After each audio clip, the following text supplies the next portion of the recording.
নমস্কার বন্ধুরা, কেমন আছো তোমরা সবাই? আশা করি সবাই খুব ভালো আছো। আজকে আবারও চলে এসেছি একটা নতুন কেকের ভিডিও নিয়ে। এটা ছিল আমার 2.5 পাউন্ড চকলেট ফ্লেভারের একটা অর্ডার। তো এটা আমারই এক পরিচিত দিদি আমার কাছে অর্ডার করে তার ছেলের 5 ইয়ার বার্থডে উপলক্ষে। তো দিদিটা আমাকে একটা কেকের ফটো পাঠিয়ে বলেছিল আমি যেন সেই ফটোটা দেখে আর কিছুটা নিজের মতন করে বানিয়ে দিই।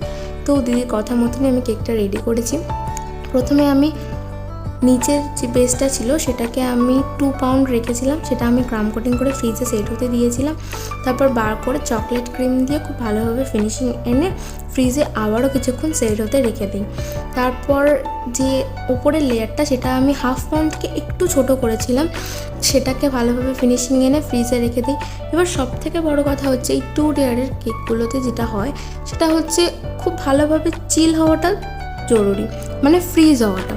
এবার যদি আমরা ফ্রিজ না করি ঠিকভাবে, সেক্ষেত্রে কি হয় না, আমরা যখন একটার সাথে আরেকটা অ্যাটাচ করি, মানে উপরের কেকটা যখন অন্যটার উপর বসাই, তখন সেক্ষেত্রে কি হয়, একটা সরে যেতে পারে বা সেটা ঠিকঠাক হয়তো বসে না, বা সেটা আরেকটা বোর্ড থেকে তুলে যখন ওটার উপরে বসাবো হয়তো সেই বোর্ড থেকেই উঠতে চায় না।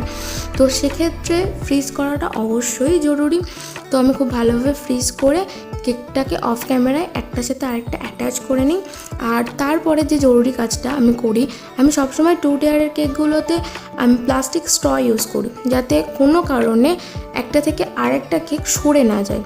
ডেলিভারি করার সময় হোক বা কেকটা নিয়ে যাওয়ার সময় যেন একটা থেকে আরেকটা সরে না যায় বা কোনোভাবে যদি পড়ে না যায় উপরের টিয়ারটা।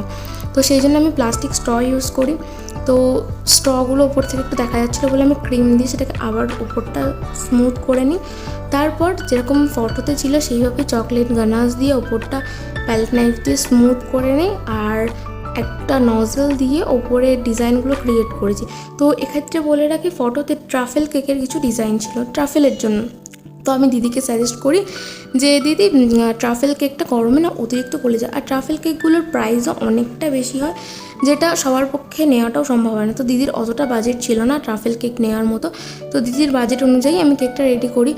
আমি ক্রিমের সাথে একটু বেশি চকলেট অ্যাড করে ওপরের ডিজাইনগুলো ক্রিয়েট করি। তো মোটামুটি আমার কেকের ডেকোরেশন প্রায় কমপ্লিট। লাস্ট আমি একটা বাইকের ফটো কেকটায় অ্যাড করি। তো তোমরা জানিও কেকের ভিডিওটা কেমন লেগেছে। যদি ভালো লেগে থাকে অবশ্যই একটা লাইক করে দিও, আর চ্যানেলটা সাবস্ক্রাইব করে পাশে থেকো। তো এবার আসি, আমার একজন মিষ্টি সাবস্ক্রাইবার আমাকে কমেন্ট করেছে যে আমি যেন আমার ভিডিওতে তার নাম নেই, তার নাম মিথিলা। যদি তুমি এই ভিডিওটায় তোমার নামটা শুনে থাকো তাহলে অবশ্যই আবার একটা কমেন্ট করে যেও।